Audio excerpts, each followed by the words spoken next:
universo, as galáxias colidem a 435 mil quilômetros por hora. Tudo acabaria em pedacinhos. Um dia, isto acontecerá com a nossa Via Láctea. Para entender as galáxias, precisamos entender as colisões entre as galáxias. Agora, as colisões mais violentas do nosso universo, quando as galáxias colidem.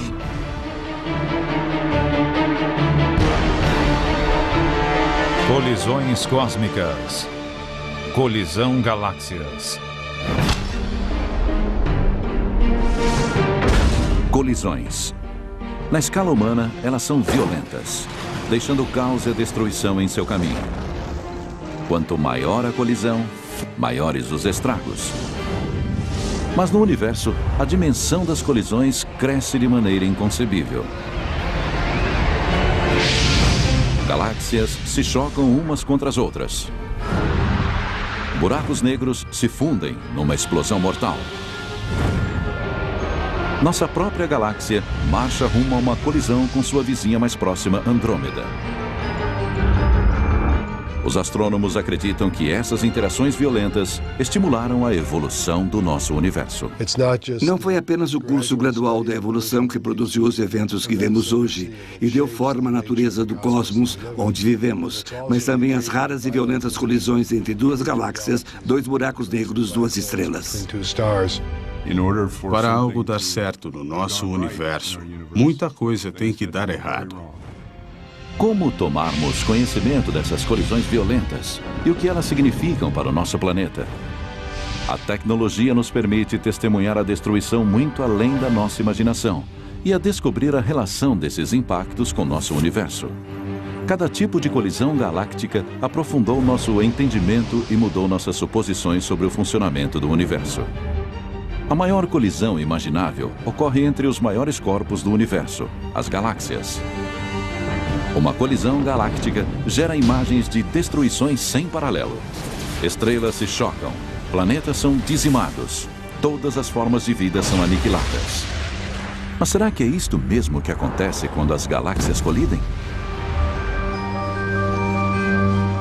Para começar a entender o que significa uma colisão galáctica, temos primeiro que entender o tamanho e a composição de uma galáxia. Um conjunto de gás, poeira, planetas e estrelas. Muitas estrelas. Uma galáxia é como uma cidade de estrelas. Um conjunto de algumas centenas de bilhões de estrelas que passam bilhões de anos juntas, cuja proximidade se deve à força da gravidade. Nossa galáxia, a Via Láctea, tem cerca de 100, 200 bilhões de estrelas e algo perto de 100 mil anos-luz de uma ponta à outra. Então, poderíamos cruzar a Via Láctea viajando 100 mil anos-luz. Sem problema, certo? Talvez devêssemos começar calculando um único ano-luz. Um ano-luz é a distância que a luz percorre em um ano. A luz viaja a incrível velocidade de 300 mil quilômetros por segundo e se multiplicarmos isto pela quantidade de segundos de um ano, obteremos cerca de 10 trilhões de quilômetros. As distâncias na astronomia são tão gigantescas que até a distância entre as estrelas são medidas em anos-luz. Outro modo de entender esta dimensão é saber que um feixe de luz viajando a 300 km por segundo levaria 100 mil anos para viajar de uma ponta até a outra. Em seus 4 bilhões e meio de anos, o Sol orbitou o centro da Via Láctea apenas 20 vezes. Apesar das grandes distâncias, os objetos dentro do nosso universo colidem o tempo todo, desde que o universo ainda era jovem. As galáxias começaram a se formar centenas de milhões de anos após o Big Bang, quando agrupamentos de estrelas e gás interestelar se aglutinaram pela ação da gravidade. Estas galáxias primitivas eram pequenas, com apenas 1/10 do tamanho da Via Láctea. As primeiras galáxias do universo eram galáxias pequenas, galáxias anãs, e com o passar do tempo, esses pequenos agrupamentos se combinaram para formar galáxias cada vez maiores, decorrentes de fusões e adições. Figurativamente falando, essas galáxias anãs ficaram presas num engarrafamento no universo primitivo. Na história primitiva do nosso universo, as interações eram muito mais comuns que hoje, porque elas ficavam muito mais próximas. Ao colidirem, as pequenas galáxias se uniram, formando galáxias maiores com formas definidas. A Via Láctea, onde fica nosso sistema solar, é uma galáxia espiral. Outras opções de formação incluem as galáxias elípticas e as galáxias lenticulares, que são um meio termo entre as duas. Os astrônomos devem essa classificação das galáxias a Edwin Hubble, que deu o nome a um dos maiores observatórios da NASA, o Telescópio Espacial Hubble. Acho que deve ter sido divertido, pois na falta de um tipo de classificação definitiva, ele precisou inventar. Hubble assumiu a tarefa astronômica de classificar as galáxias. O esforço é para dar conta de 90%, classificar 90% dos objetos e não se preocupar com os corpos estranhos. O que aconteceu com os outros 10%?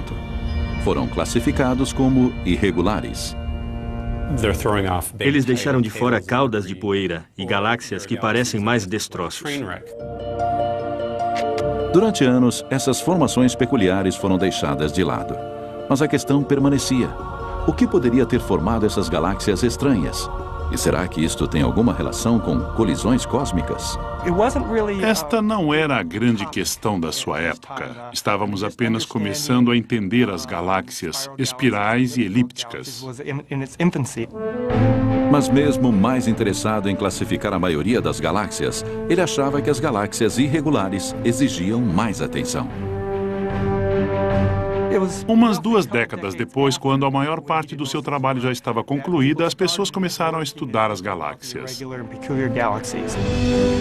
Os cientistas queriam saber por que elas eram daquela maneira. Uma teoria sustentava que elas eram formadas por disrupções violentas e caos. Havia um debate há 20, 30, 40 anos sobre se elas estavam colidindo ou surgindo, como hoje acreditamos. Atualmente, os astrônomos continuam usando a categoria irregular. O irregular envolve tudo.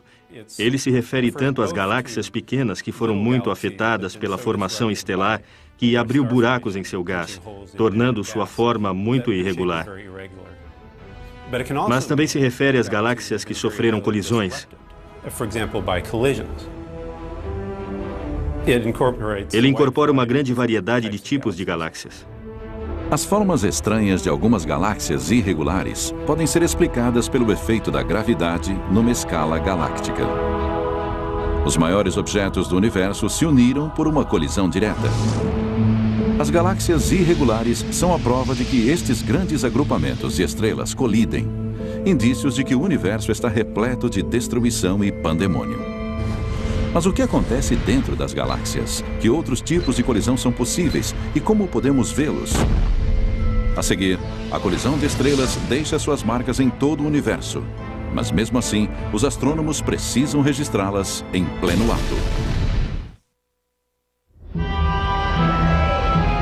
Galáxias irregulares são indícios de que as galáxias colidem. Mas será que os astros também se chocam uns com os outros? Nosso universo é tanto uma eternidade quanto cemitério. Um local de batalhas épicas entre imensos corpos celestiais. Imagine um cenário fictício. A quase 3.000 anos-luz da Terra, 2 estrelas irmãs dividem a mesma órbita há milhões de anos. Com o tempo, elas vão se aproximando, girando uma em volta da outra numa velocidade próxima à da luz. Então, colidem. E em milésimos de segundos são destruídas, emitindo uma onda de choque que atinge a Terra, dizimando metade da nossa camada de ozônio e matando tudo em seu caminho. É isso que alguns astrofísicos estimam que vai acontecer se um tipo de estrela chamada estrela de nêutrons colidir perto da Terra. Para eles, 3.000 anos-luz é logo ali. Já foi sugerido que algumas das extinções em massa da vida em nosso planeta ocorreram por causa de eventos como este. Algumas das colisões estelares mais violentas do universo ocorrem entre estrelas de nêutrons. Elas se formam a partir dos restos de antigas estrelas gigantes que ficaram sem combustível. A gravidade desencadeia um colapso geral. No centro forma-se um objeto extremamente denso. Tão denso que os elétrons colidem com os prótons e formam nêutrons. A estrela de nêutrons que se forma no centro é a reminiscência, as cinzas dessa estrela. Mas essas cinzas ainda têm vida. E logo após se formarem, algumas estrelas de nêutrons orbitam umas às outras, numa união gravitacional conhecida como par binário. Durante milhões de anos, as irmãs estelares orbitam uma a outra a velocidades superiores a 1000 vezes por segundo. Elas emitem ondas gravitacionais que drenam energia do sistema e fazem com que elas se aproximem cada vez mais até um momento em que não há mais uma órbita estável possível para elas. Quando elas finalmente colidem, emitem mais energia que nosso Sol produzirá em toda a sua vida. Ainda assim, essas colisões são rápidas para serem capturadas pelo telescópio. Todo o processo de colisão dura cerca de 1 milésimo de segundo e pronto. Elas se tocam, explodem e acabou. A colisão emite uma gigantesca onda de choque pelo espaço. Da Terra, isto é detectado como uma explosão de raios gama. Um evento breve, mas muito forte. O indício de uma das colisões mais violentas do universo. Mas só recentemente, os cientistas começaram a entender totalmente o que ele significa. Lampejos de raios gama ocorrem poucas vezes por dia nos céus. Nós monitoramos todo o céu constantemente atrás deles e eles são conhecidos há cerca de 40 anos. A Força Aérea Norte-Americana detectou as explosões de raios gama anos antes de a comunidade científica descobrir que eles existiam. As explosões de raios gama foram descobertas por acaso, por meio de satélites militares, como resultado do Tratado de Proibição Parcial de Testes Nucleares, na década de 50, no governo Eisenhower. O tratado nuclear assinado no governo de Eisenhower resultou na criação de satélites militares projetados para procurar explosões nucleares. A Força Aérea lançou os primeiros satélites Vela em 1963. Esta série de satélites foi equipada com detectores de raios gama. As nuvens de radiação das explosões nucleares liberariam raios gama. Esses detectores foram os primeiros a encontrar explosões cósmicas de raios gama. Em 1969, Ray Clibsadel, analista da Força Aérea, encontrou picos estranhos nos raios gama entre os dados do Vela, que por sua intensidade e duração, não podiam ser atribuídos nem à Terra, nem ao Sol. Eles sabiam que aquilo tinha de vir de outro lugar. Em 1973, quando Clibsadel finalmente divulgou sua pesquisa num encontro da Sociedade Americana de Astronomia, ele já contava com ao menos 16 explosões de raios gama confirmadas. Mas seriam necessários equipamentos mais sofisticados para observá-las melhor. Em 1991, a NASA lançou o Observatório de Raios Gama Compton, um satélite espacial dedicado a detectar essas explosões. Os cientistas esperavam capturar uma explosão de raios gama em curso para determinar o que eram. Seriam, por acaso, algum tipo de colisão cósmica? O Observatório de Raios Gama Compton detectou cerca de 2.000 explosões de raios gama e estabeleceu que elas aconteciam ininterruptamente. Mas o melhor era que aquele era um meio para identificar a explosão de raios gama e conseguiram uma imagem de telescópio, já que desaparecem muito rápido. A explosão de raio gama se esvai em poucos dias. 5, 4, 3, 2, 1. A nave espacial Swift da NASA foi lançada numa missão para estudar as explosões de raios gama no universo. Em 2004, a NASA lançou o telescópio Swift para rastrear e estudar melhor as explosões de raios gama. O Swift é um satélite com um grande detector de raios gama que é relativamente bom em descobrir a direção da qual eles são emitidos. Assim que ele detecta um raio gama, transmite sua localização por rádio para a Terra e então gira um telescópio de raios X para a mesma direção. Em 2005, o Swift detectou uma explosão e respondeu a ela em menos de 1 minuto para observá-la. Enquanto isso, o Swift enviou as coordenadas da explosão para a rede de telescópios em terra. Um deles fica perto do cume da montanha Palomar, em San Diego, na Califórnia. O Observatório Palomar combinou seus dados com cálculos de mais de 10 outras instituições. Juntos, eles conseguiram identificar a causa provável da explosão de raios gama: uma colisão entre estrelas e nêutrons. Do momento da colisão, entre 1 segundo e algumas horas, a maior parte do que aconteceu permanece como mistério. A colisão dura pouquíssimo tempo. Por isso, acho improvável que um dia consigamos capturar a imagem de 2 estrelas no processo de colisão. Mas o que você pode fazer é estudar os resultados. Então, mesmo sem nunca terem testemunhado uma colisão estelar, os astrônomos sabem que elas existem através do exame das ruínas destas brutais guerras nas estrelas. As estrelas e nêutrons não são as únicas que colidem violentamente, causando destruição. Mesmo estrelas jovens podem produzir estragos cósmicos. As estrelas têm uma existência violenta, e não apenas os pares binários, mas virtualmente todas elas, começando pela natureza da sua formação. A vida turbulenta de uma estrela começa com a morte de uma nuvem molecular. É uma região densa de gás interestelar. Nessas nuvens se formaram estrelas, planetas e o nosso próprio sistema solar. Conforme a força da gravidade atrai mais gás e partículas, as nuvens moleculares crescem até sua densidade ficar tão alta que elas se colidem formando estrelas. Uma força exterior, como a causada pela colisão de uma nuvem ou das ondas de choque de uma supernova, também podem provocar o colapso das nuvens. Com o colapso, seu centro fica cada vez mais denso e mais quente. Pesquisas recentes mostram que a primeira formação de estrelas ocorreu apenas 100 milhões de anos após o Big Bang. Alguns astrônomos acreditam que essas estrelas ainda podem ser encontradas na nossa Via Láctea. Hoje, os pesquisadores se concentram em grupos compactos de estrelas, chamados aglomerados globulares.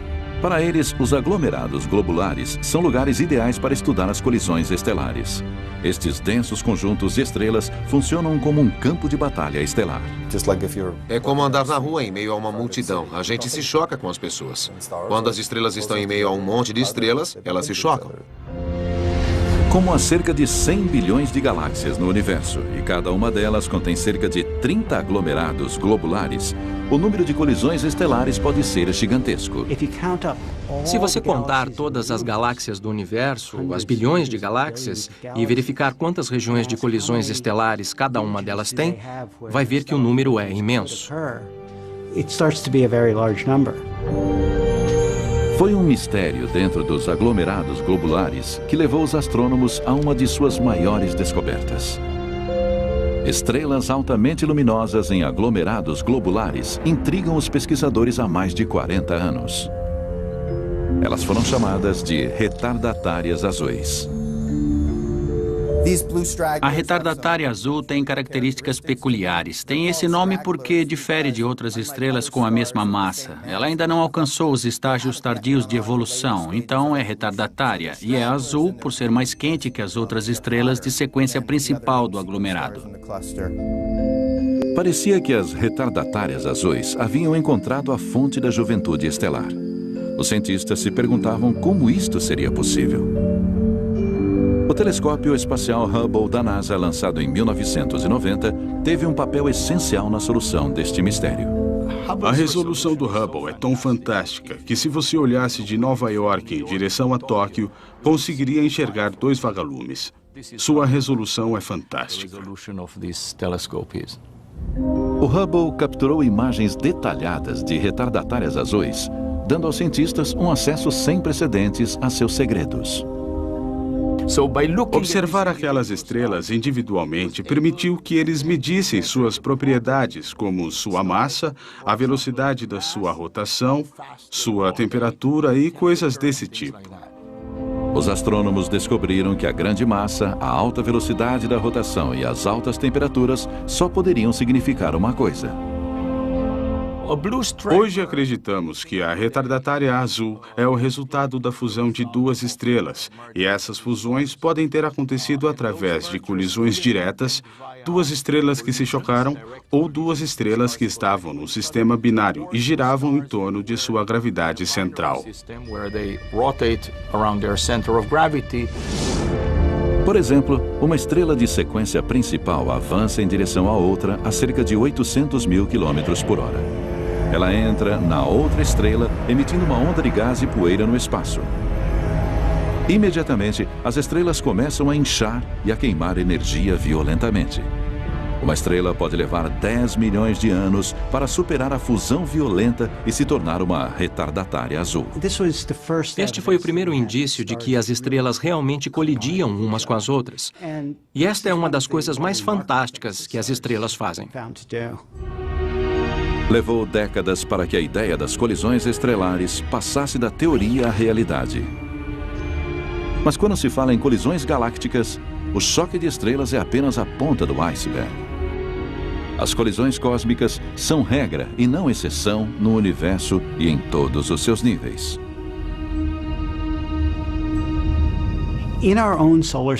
Em nosso sistema solar, todos os planetas e corpos que enxergamos foram formados através de colisões.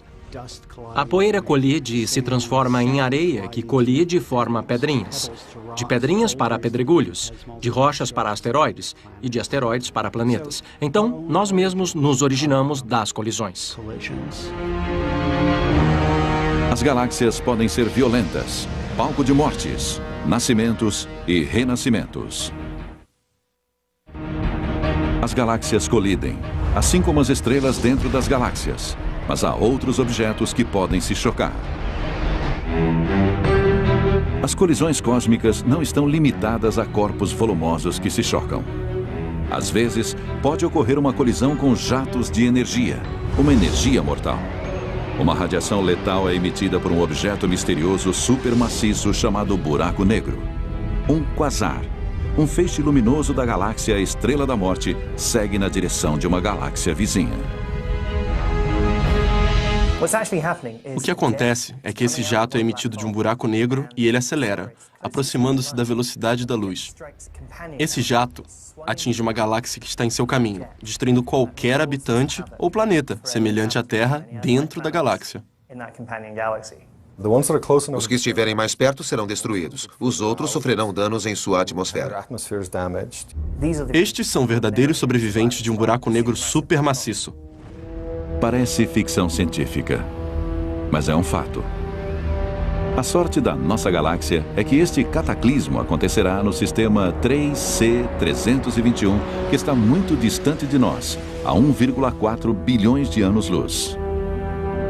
Esta foi a primeira vez que os astrônomos observaram o jato de um buraco negro atingir uma galáxia, mas este evento levanta muitas questões, começando com: o que é um buraco negro?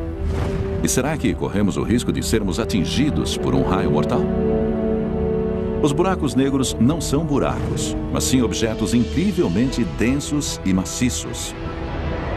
Os buracos negros são tão densos e sua atração gravitacional é tão forte que nada consegue escapar deles, nem mesmo a própria luz.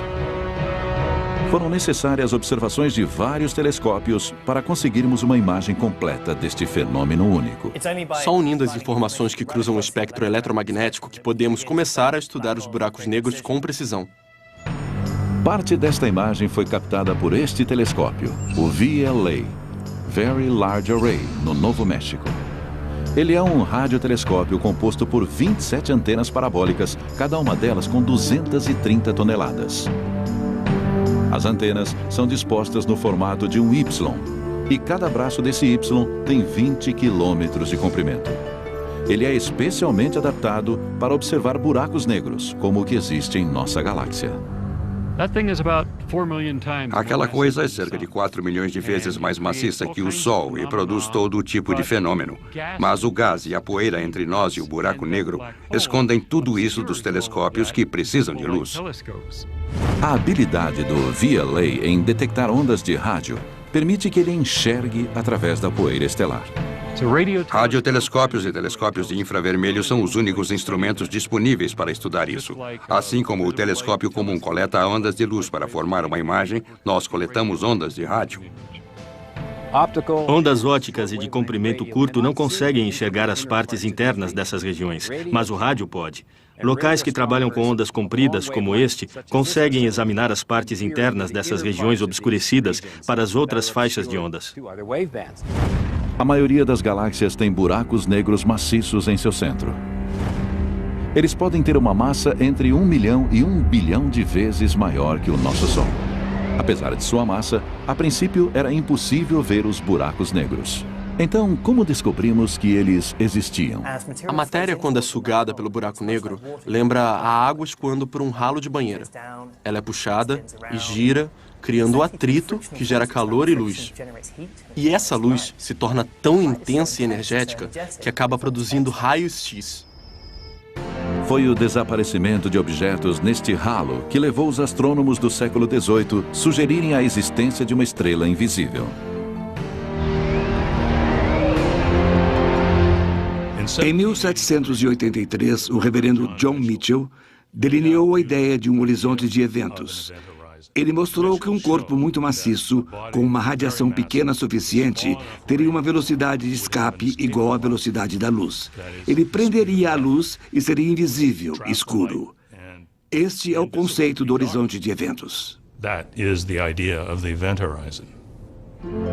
John Wheeler, um colaborador próximo de Albert Einstein, cunhou a expressão buraco negro em 1967. Na época, ainda era uma teoria. Os cientistas ainda não tinham percebido que já haviam encontrado seu primeiro buraco negro.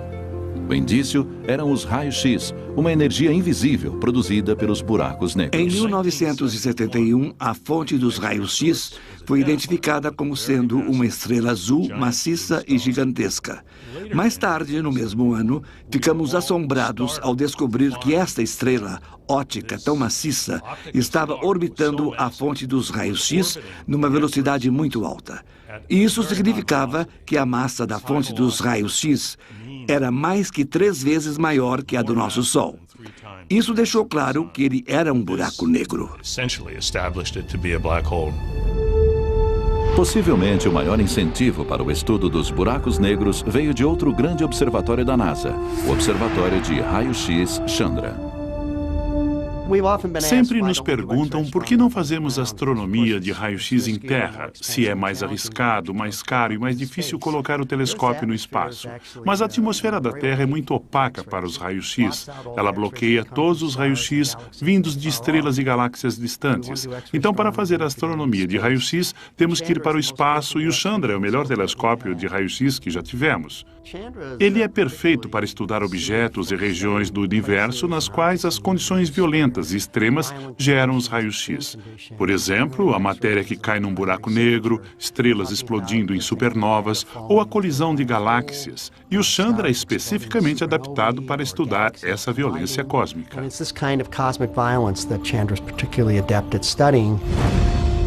Os raios-X estão presentes sempre que um objeto celeste produz grande quantidade de calor. Estrelas de nêutrons e buracos negros conseguem produzir raio-X com força 100.000 vezes maior que os raios-X produzidos pelo Sol. O Chandra foi essencial para ajudar os astrônomos a entender o que estava acontecendo na Estrela da Morte. O Chandra permitiu que observássemos as fontes centrais do buraco negro e que determinássemos a presença desse jato de raio-X, que foi o que fez com que a chamássemos de estrela-morte.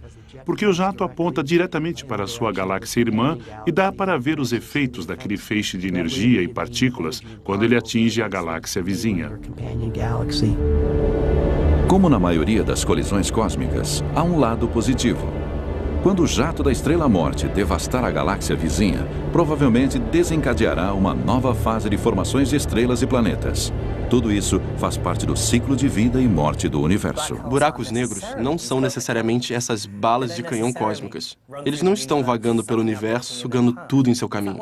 Na verdade, os buracos negros podem tanto produzir quanto destruir a vida. Nosso sistema solar conseguiu evitar raios mortais apenas para ir de encontro a uma calamidade galáctica de proporções gigantescas. Num futuro distante, nossa galáxia, a Via Láctea, e sua vizinha, Andrômeda, irão colidir. Mas será que essa colisão será uma fonte de criação ou de destruição?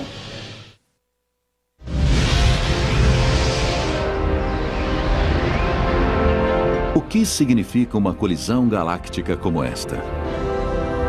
O maior perigo vem das colisões com esses reatores termonucleares, também conhecidos como estrelas. Se uma estrela se aproximar muito do sistema solar, pode enviar cometas em nossa direção. Se ela se aproximar ainda mais, pode mudar a órbita da Terra ao redor do Sol, e a vida como conhecemos deixará de existir, pois, ao nos afastarmos do Sol, toda a água ou vai evaporar ou vai congelar. A colisão entre a Via Láctea e Andrômeda está prevista desde o universo primitivo, quando ambas as galáxias nasceram, uma ao lado da outra. As coisas que se fundem nascem ligadas e acabam se juntando. Coisas que nascem à parte normalmente não se fundem, elas se separam. A maioria das galáxias está se separando no nosso espaço em expansão. Todas as galáxias que estão distantes de nós se separam cada vez mais até desaparecerem de vista dentro de determinado tempo. A única exceção é a galáxia Andrômeda, a vizinha mais próxima, nossa galáxia irmã. Em algum momento do passado, a gravidade entre a Andrômeda e a Via Láctea se inverteu, diminuindo a velocidade entre as duas. E agora elas estão se aproximando devido a esta atração mútua. Elas vão colidir. Parece que elas estão vindo diretamente uma para a outra e a situação vai ficar muito feia para nós. A galáxia Andrômeda colidirá com a Via Láctea daqui a cerca de 5 bilhões de anos. Quais são as provas desta futura colisão? A luz emitida por Andrômeda fornece um indício mais forte de sua aproximação.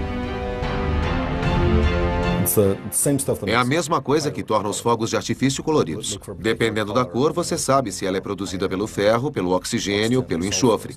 E sabendo a cor que aquilo deveria ter, então observamos se ela está mais azul ou vermelha. Se estiver mais azul, é porque ela está vindo na sua direção. E se estiver mais vermelha, é porque está se afastando. Observando Andrômeda, ela está azul e sua velocidade é de algumas centenas de quilômetros por segundo. Ela está vindo em nossa direção e bem rápido. Mas calma. Uma colisão que destrua a vida na Terra é apenas um cenário possível e nem de longe o mais provável. Então, o que acontecerá em 2 bilhões de anos quando as galáxias começarem a se aproximar? Como as galáxias são incrivelmente maciças e as distâncias entre elas são tão grandes, uma colisão levaria bilhões de anos do início ao fim. Assim, os astrônomos só podem observar imagens no céu. Para entender todo esse processo, eles dependem de simulações. Cada imagem de colisão de uma galáxia no universo é só uma peça dentro de uma longa sequência. Então, essas simulações nos permitem unir as várias situações e ver como elas se desenvolvem desde a aproximação, passando pelo meio e as caudas de maré, até a fusão de tudo isso. Na década de 1970, os astrofísicos e irmãos Alar e Yuri Tomry criaram a primeira simulação da colisão de galáxias espirais. Ela duplicava características que haviam sido observadas em galáxias em colisão. Sua sequência, com passos detalhados desde a aproximação até a fusão, ficou conhecida como a sequência de Tomry. Hoje, Frank Summers, astrofísico do Instituto de Ciência de Telescópio Espacial em Baltimore, Maryland, usa programas de efeitos visuais avançados e vários computadores para condensar colisões galácticas em simulações que retratam 10 milhões de anos a cada segundo. Tudo começa com a aproximação. 2 galáxias espirais são arrastadas para perto uma da outra. Podemos ver que pouco antes delas colidirem, não há nenhuma distorção da cauda, o que eu achei muito estranho quando vi. Elas são bem simétricas ali, só quando elas começam a expulsar as caudas de maré que entram na sequência Tomry. Podemos observar aqui que primeiro elas passam e depois voltam e se juntam. A simulação mostra a tremenda atração gravitacional entre galáxias espirais em colisão.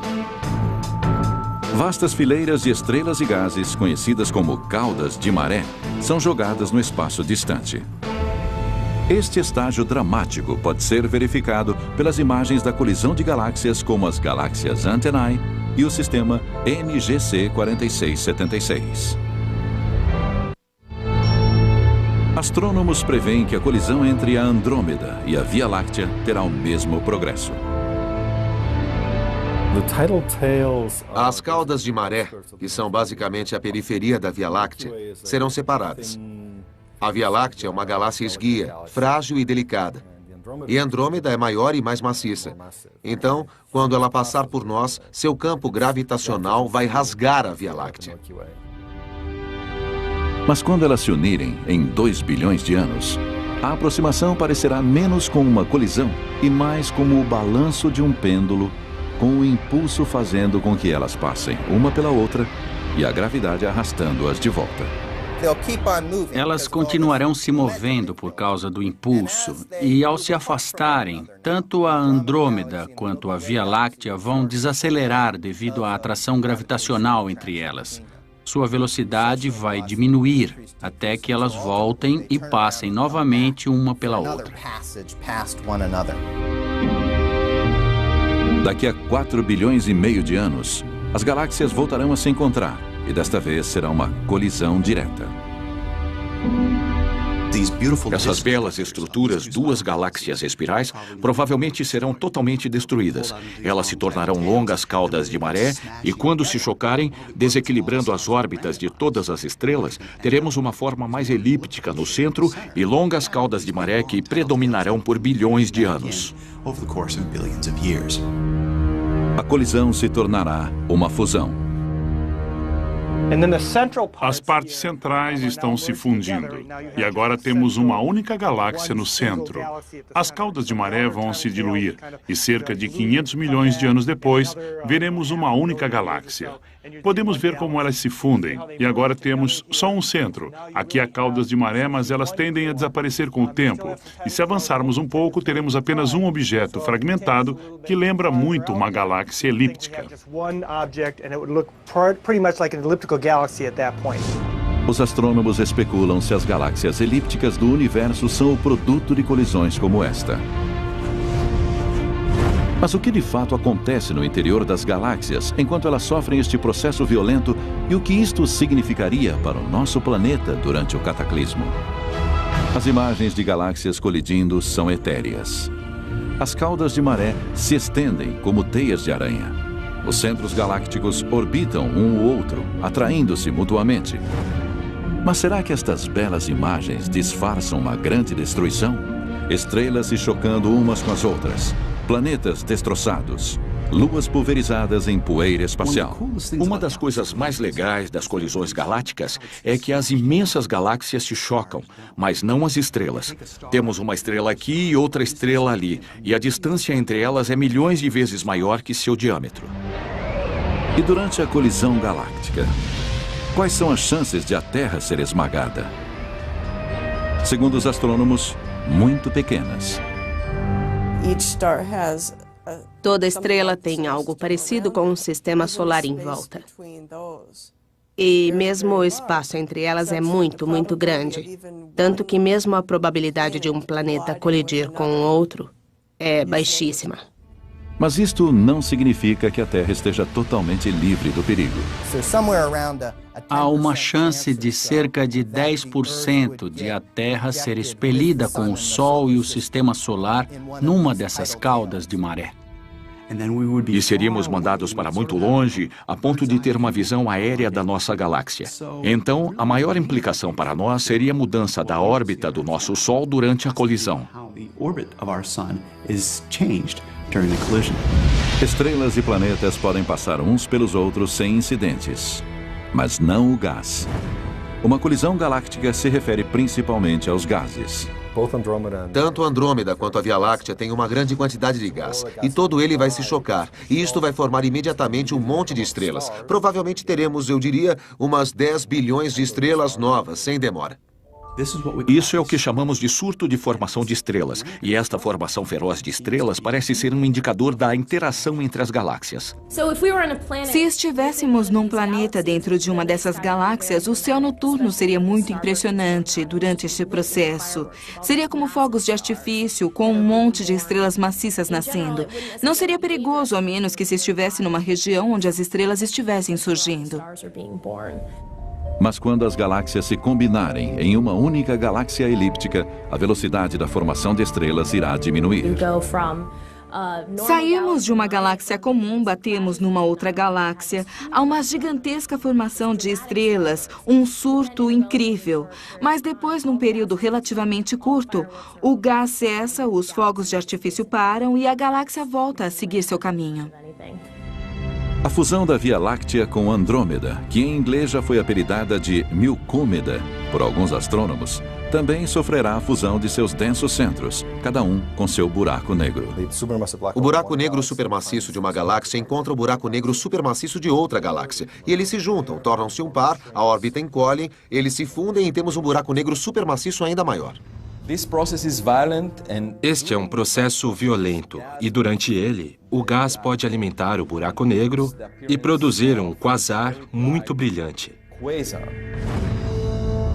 Mas o maior perigo para a Terra durante o choque entre a Via Láctea e a Andrômeda é algo não relacionado com a colisão. Enquanto a nova galáxia estiver nascendo, nosso Sol estará morrendo. A analogia da vida funciona muito bem para as estrelas. Elas nascem a um ponto onde elas começam convertendo hidrogênio em hélio e extraindo energia. Elas passam pela meia-idade, na qual tendem a inchar, ficam mais brilhantes e, perto do final de suas vidas, mudam impressionantemente. Enquanto o Sol morre, sua fonte de energia, o hidrogênio, vai se esgotando.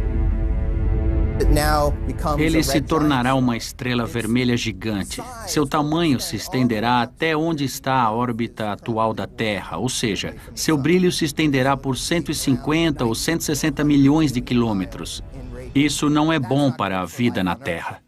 A Terra perderá seus oceanos, sua atmosfera e não será mais um lugar propício para a vida. Se durarmos tanto tempo, daqui a bilhões de anos, já teremos ou colonizado os sistemas estelares próximos ou construído algum tipo de planeta artificial longe do nosso Sol, a uma distância segura.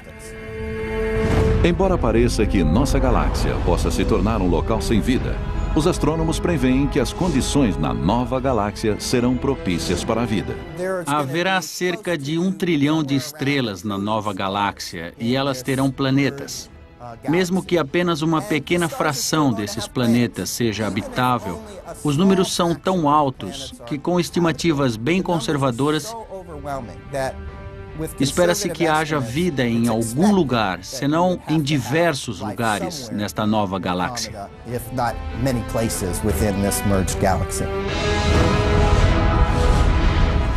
No nosso universo, a fusão mais fundamental ocorre entre a vida e a morte.